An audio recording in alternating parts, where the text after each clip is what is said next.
Hey everybody, it's Comic Book Hangover. It's Friday. It's time for Friday.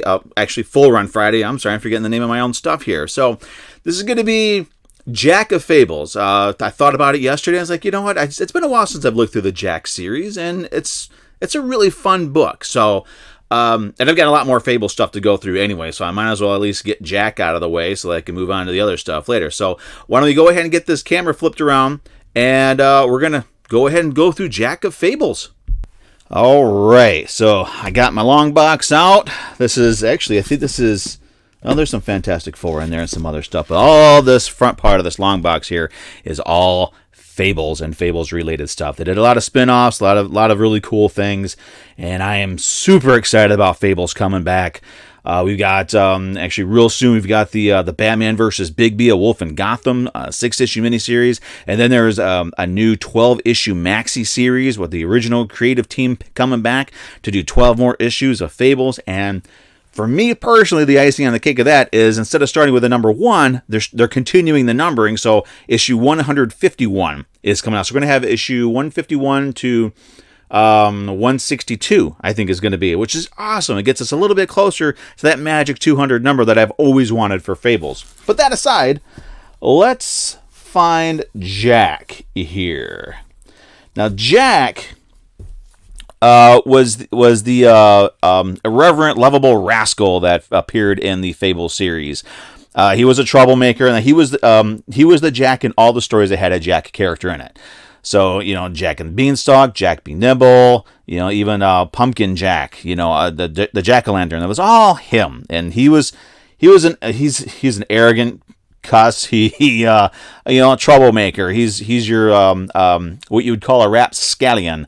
So he quickly became one of my favorite characters. So at some point in the Fables series, he wound up actually getting kicked out of the Fables book. The series was kind of self-aware, Jack more so. So he decided to get his own series. As it says here across the top here, no one deserves his own book more than Jack of Fables.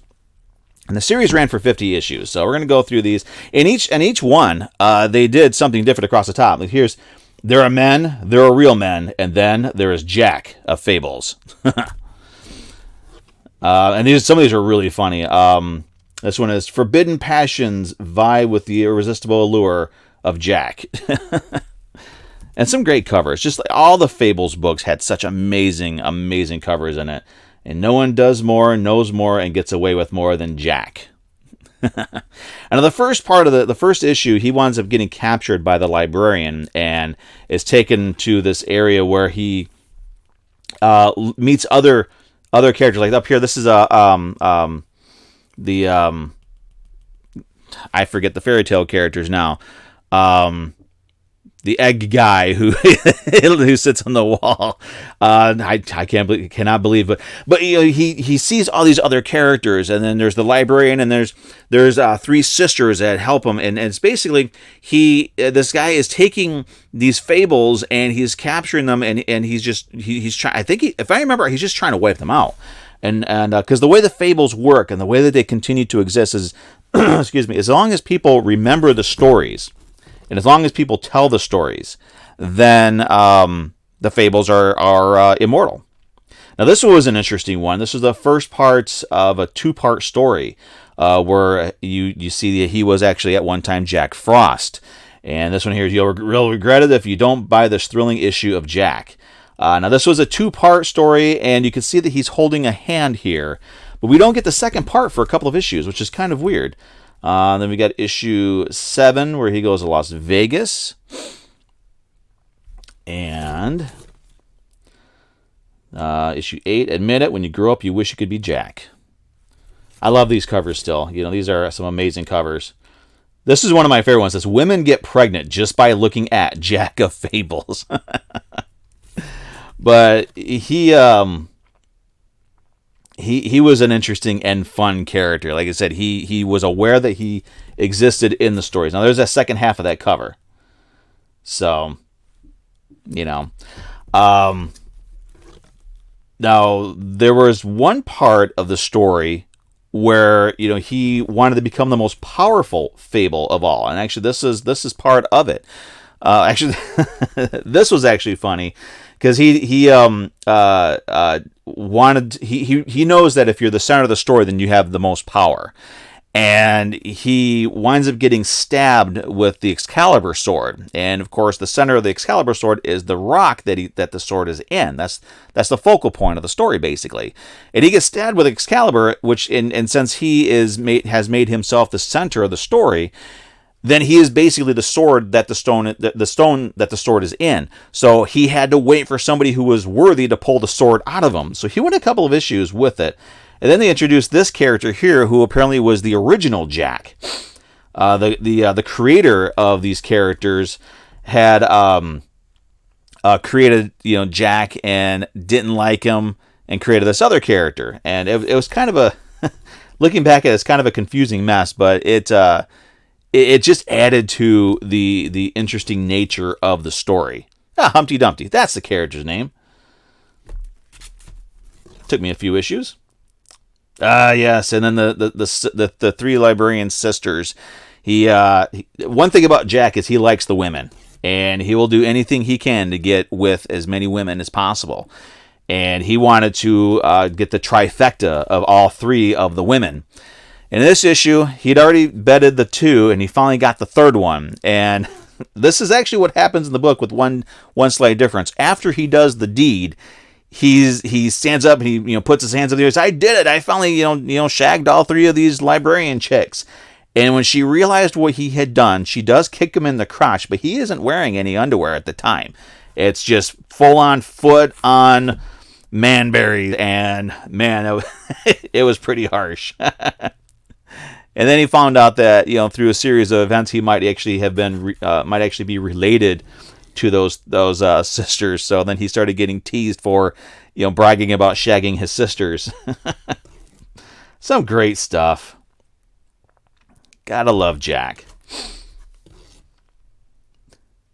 What are we on? Issue 24. We're almost halfway through. This is awesome. I really want to go back and reread these, but I think I'm going to start grabbing the trades for them. And I got to put boards on these as well. Priscilla. She was probably my favorite one of them all. But I really do need to put boards on these and start getting the trades for them so I can start rereading them.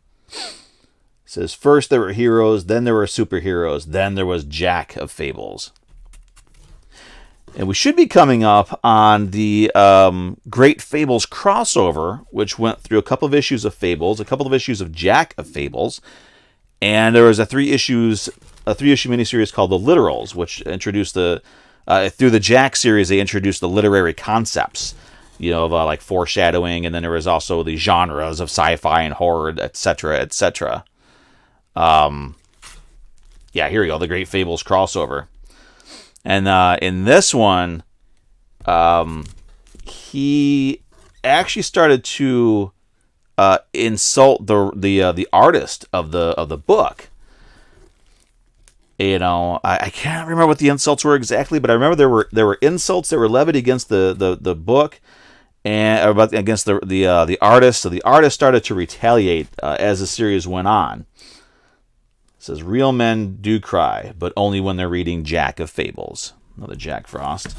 So the artist started to draw Jack a little out of shape, a little balding because he loved his hair. And then they replaced him. He got replaced in his own book by his son. So it's just an interesting... Jack got turned into a dragon at one point. So it's an interesting series. If you've read Fables but you haven't read Jack, you got to check out Jack. It's such a great series. It's such a great read. And actually, for the most part, except for a few references to the main Fables title, you can read Jack independent of Fables. But if you read it with Fables, you get more enjoyment out of the story and out of the character. I like this one. Until next issue, this is your very last chance to buy Jack. Issue 45. We're getting near to the end. This is probably going to be one of the shorter full run Fridays that I've done.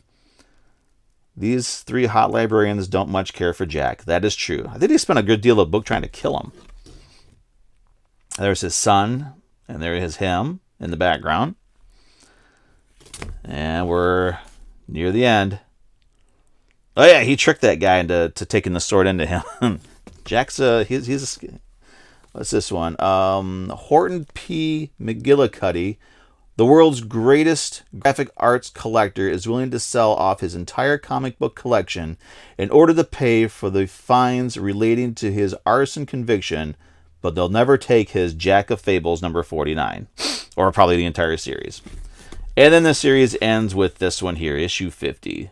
Buy 7 copies because this is the very last issue of Jack of Fables. And he does, if I remember right, he actually does die. He sacrifices himself in order to save some other people. So he does become a heroic character towards the end. But that's it. Let's flip this camera back around. Maybe.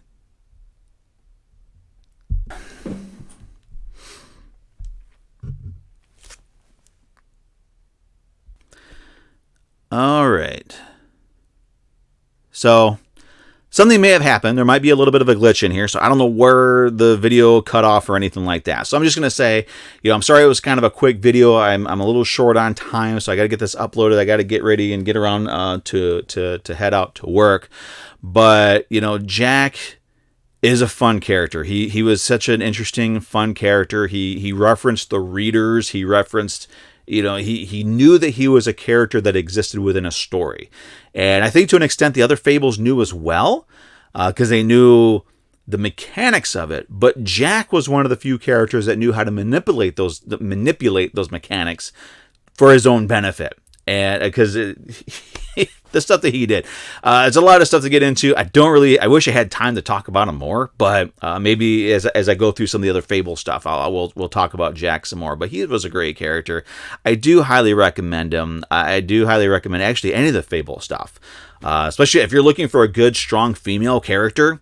Cinderella. They did 2 6-issue miniseries with her. She is a strong female character. She kicks so much ass, it's unbelievable. I love that character so much.